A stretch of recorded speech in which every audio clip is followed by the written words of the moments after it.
professeur Didier Raoult, où en est-on de l'épidémie de SARS-CoV-2 ? Le variant actuel, comme chacun l'a vu, est extrêmement répandu. Probablement beaucoup plus que ce qu'on le voit ou ce qu'on le teste actuellement, parce que les formes sont tellement banales que ça ressemble à un rhume et que beaucoup de gens ne se font pas tester du tout, parce que s'ils se font tester, ils ont des contraintes plus que s'ils ne se font pas tester.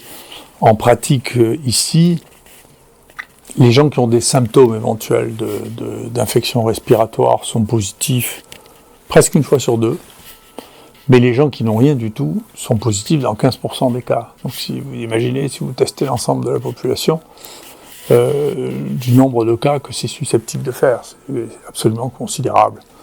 Ce qui amène à deux réflexions. La première,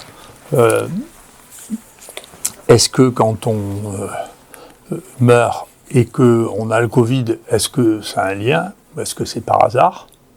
Vous voyez bien, s'il y a 15% des gens qui n'ont rien du tout, il y a aussi 15% des gens qui se cassent la jambe, et 15% des gens qui ont un accident vasculaire cérébral, et 15% des gens qui ont un infarctus du myocarde, qui ont aussi le Covid en même temps, puisque c'est si commun. Et donc, sur ce travail avec Stéphanie Gentil a regardé si les gens qui étaient morts et qui étaient positifs pour le Covid, s'ils étaient morts du Covid, c'est-à-dire est-ce que c'était imputable ou est-ce que ça ne l'était pas. Et en réalité, il y a entre 25 et 50% des gens qui meurent avec le Covid pour lesquels ça a quelque chose à voir avec le Covid. Et en plus, ceux qui meurent pour lesquels c'est imputable sont des gens qui ont des pathologies associées ou un très grand âge. Donc la proportion, vous voyez, donc tombe dans le taux de décès, vous voyez, parmi les patients, elle tombe de 10 à 2% si vous regardez les gens hospitalisés qui ont une mort imputable au Covid. Donc, il faut faire attention à ces chiffres et à ces données parce que l'imputabilité, c'est-à-dire le fait que l'on puisse dire que c'est le Covid qui est coupable ou qui n'est pas coupable de la mort, actuellement est relativement faible. Et si en plus on rajoutait bien sûr tous les facteurs de risque, eh bien on trouverait que c'est encore plus faible que ça, bien sûr. Hein, donc la responsabilité. Et donc ce qui veut dire que moi, je répète ça, la mortalité qu'on a observée, nous, parmi les gens qui sont passés ici, l'âge moyen de la mortalité est de 80 ans, c'est la raison pour laquelle ça n'a pas modifié d'une manière spectaculaire l'espérance de vie des gens qui ont eu le Covid. Quant à la mortalité elle-même, vous voyez, dans l'assistance publique, vous voyez tous les gens qui sont morts à l'assistance publique, avec la proportion de ceux qui sont morts avec le Covid. On n'a pas pour l'instant les études précises de savoir s'ils sont morts avec ou s'ils sont morts du Covid. Et vous voyez que les autres virus respiratoires qui avaient quasiment disparu sont en train de réapparaître. Et on voit de la grippe actuellement réapparaître. Là, vous voyez bien les décès des patients de moins de 5 ans, de moins de 65 ans par rapport au nombre de décédés. Vous voyez que eh bien, c'est en rouge. Alors, c'est pas la même échelle. Hein, c'est l'échelle ici pour ceux qui ont moins de 65 ans. Et vous voyez que il y en a eu bien entendu beaucoup moins que de gens qui sont décédés tout court, mais que ceux qui sont décédés, qui avaient moins de 65 ans, la plupart du temps avaient des pathologies associées. La première étant l'obésité.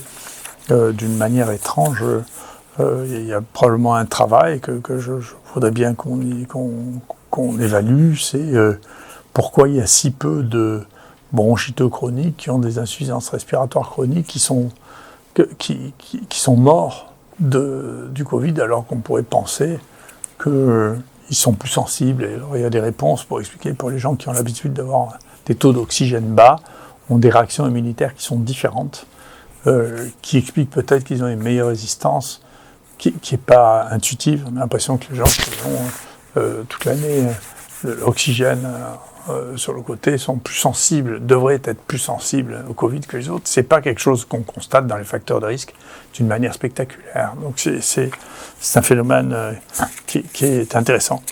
Par ailleurs, donc ce que l'on voit, comme je vous ai dit, c'est réapparaître la grippe.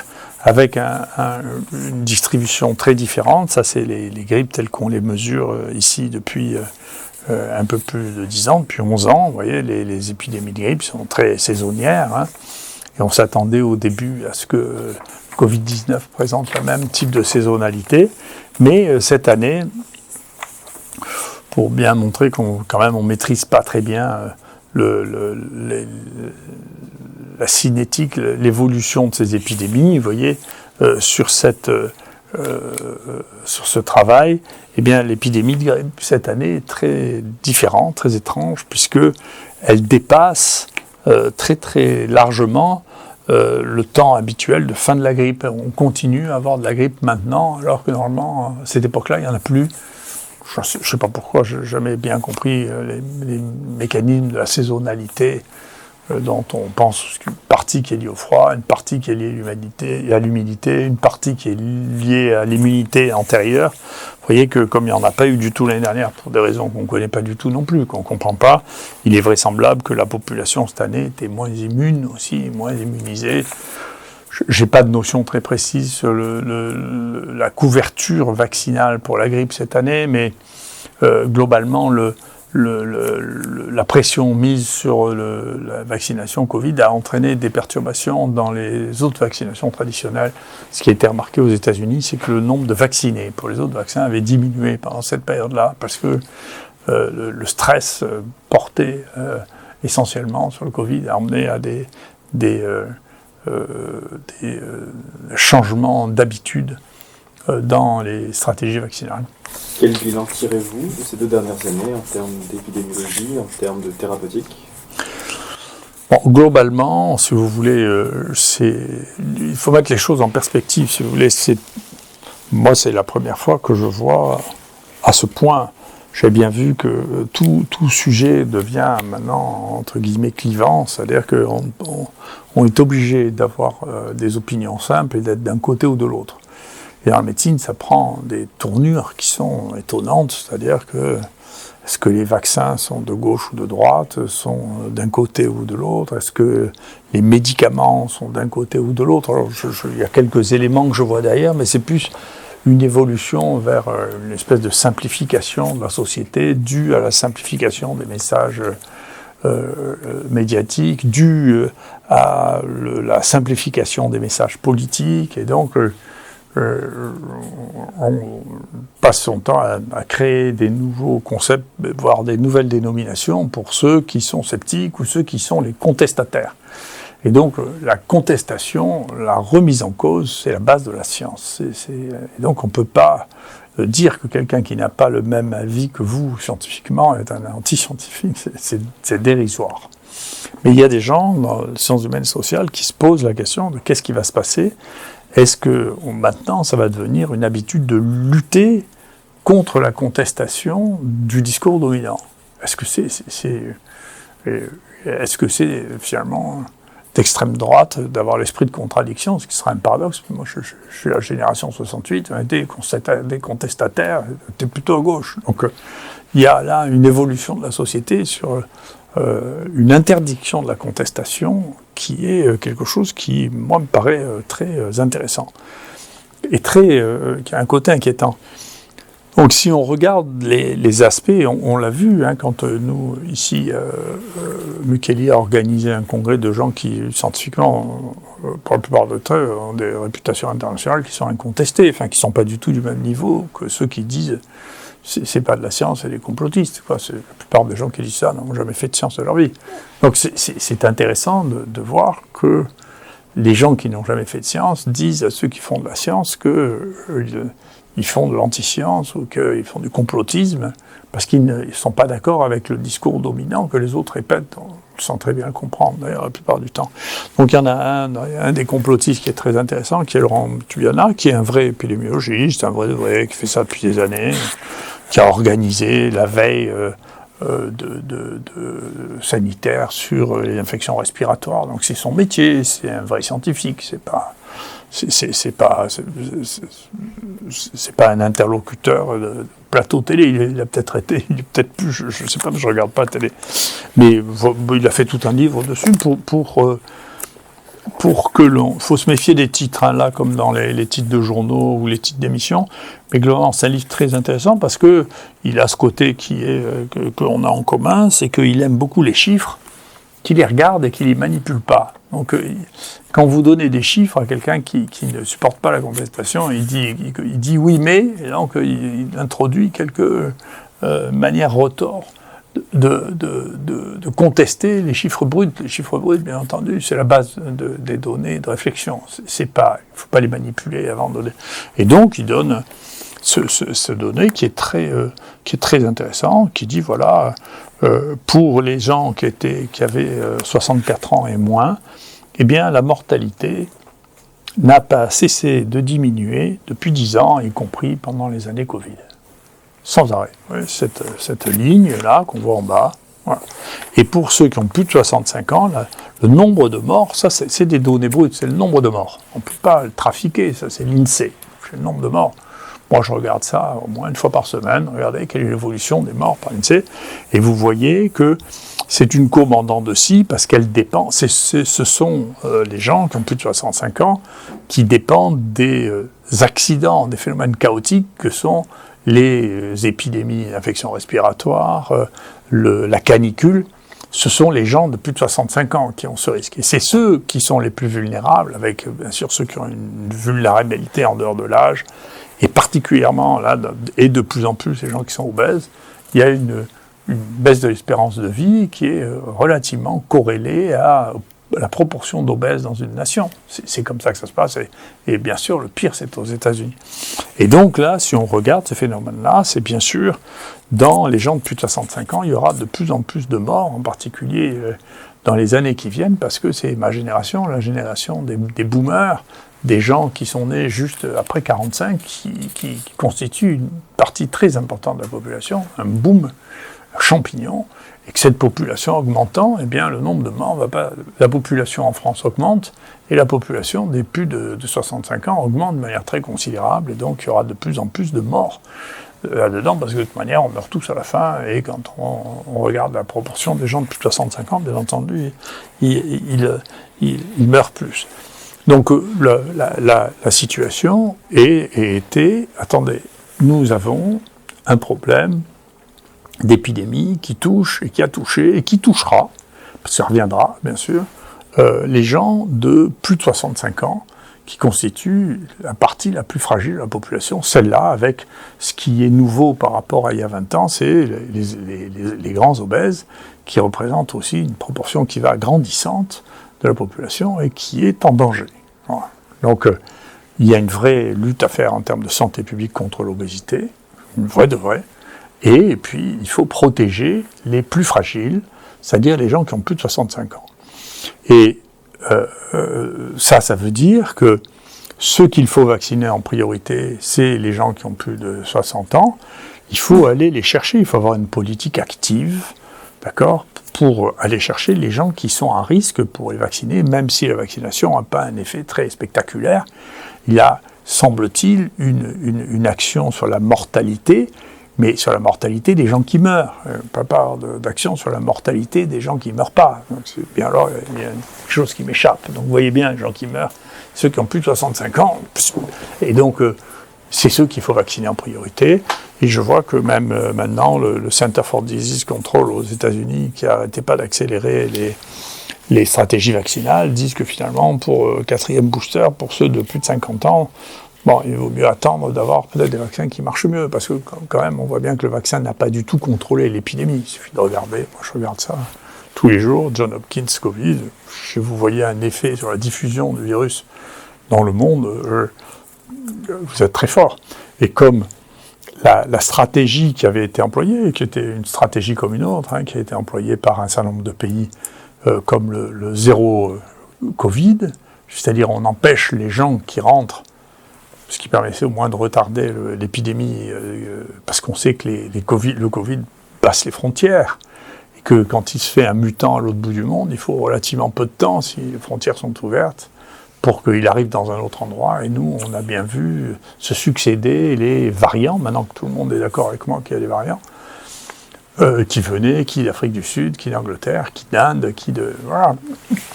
Et donc... la position zéro Covid ne tient pas, parce que tout simplement, il faut bien à un moment rouvrir les frontières, et quand on rouvre les frontières, le virus revient. Voilà.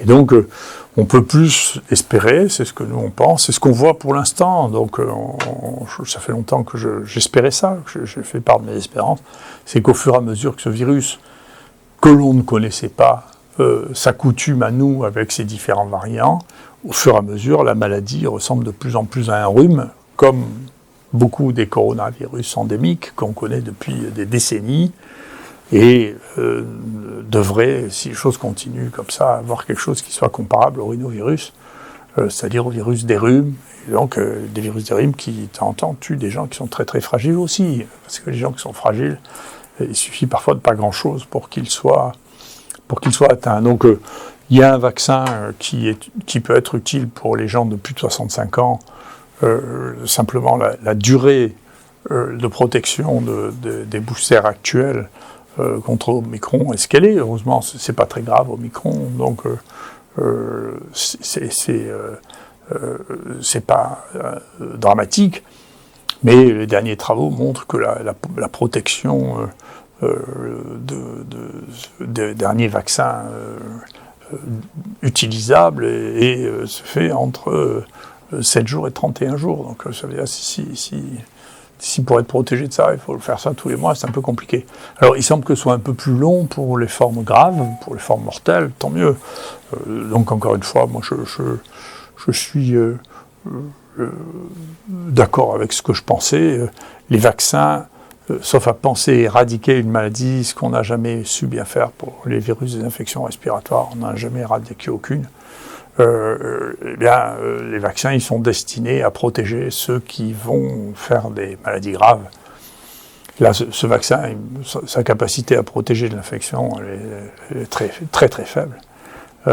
Mais au moins, si elle a une protection pour les gens qui risquent de faire une forme grave, il a sa place dans notre arsenal. Puis dans notre arsenal, il y a aussi les différentes thérapeutiques.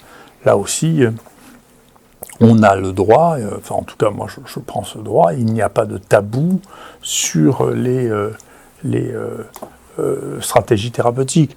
Moi je vous conseille là aussi, je vous donne un site si vous ne le connaissez pas encore, qui s'appelle étudec19study.com, où il y a tous les traitements qui ont été utilisés dans cette maladie, tous.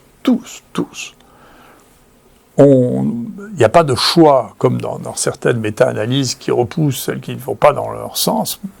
Ça s'appelle tricher. On prend tout. On dit, celle-là, elle montre ça, celle-là, elle montre ça. Après, pourquoi j'interprète ci, pourquoi j'interprète ça, avec toutes les stratégies qui ont été proposées, aussi bien le remdesivir que l'hydroxychloroquine, que le curcumin, que le sport. Il y a des gens qui ont montré que le fait de pratiquer du sport, je sais que Toussaint est très partisan de cette approche-là, qui est une approche probablement raisonnable, diminue le risque de faire des Covid graves. Je ne sais pas si c'est direct, si c'est médié, quel mécanisme de ça.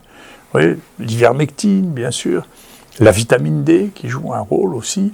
Donc tout ça, ça représente des possibilités thérapeutiques. Et ne croyez pas il ne faut pas croire que ce qui est notre point de vue en France est la vérité. Enfin, je m'excuse de vous dire ça, je suis français comme la plupart de ceux qui m'écoutent, mais ça ne représente pas la vérité. Et je vais vous montrer cette image qui est celle, vous voyez, des traitements autorisés sur ce site que vous retrouverez dans les différents pays du monde. Vous voyez, tout ça, c'est tous les pays, tout ça, c'est tous les traitements autorisée. Vous voyez que l'hydroxychloroquine, elle est autorisée dans toute une quantité de pays, comme l'ivermectine. Alors quand c'est vert, c'est autorisé pur simplement. Quand c'est gris, c'est conditionnel, où il y a des endroits où c'est autorisé, des endroits dans lesquels ça l'est pas. Voilà, nous en France, on a pris le parti d'en autoriser aucun du tout. Voilà, en France, c'est tout blanc. C'est là, toc, non, on n'autorise rien du tout. Mais c'est pas sûr qu'on ait raison. Pour l'instant, on n'a pas des données, si vous voulez, ni en termes de contrôle épidémique, ni en termes de mortalité qui montrent qu'on est bien meilleur que les autres. Donc, il n'y a pas la science d'un côté et la non-science de l'autre. Il y a c'est culturel, donc il y a une culture dans laquelle on dit non, c'est pas vrai, et il y a des cultures dans lesquelles on dit c'est vrai, ça, c'est basé sur quels sont vos experts, quels sont les gens que vous avez choisis, quelles sont les politiques qui sont mises en place, et donc ça correspond pas à... écoutez, il y a ceux qui savent qui sont les Français, et puis il y a des pays entiers où on utilise une quantité de choses, qui ne sont pas tous des imbéciles, donc il faut être un peu modéré, et il faut écouter ce que disent ceux qui ne sont pas d'accord avec vous, parce qu'ils ont quelque chose d'intéressant aussi à dire.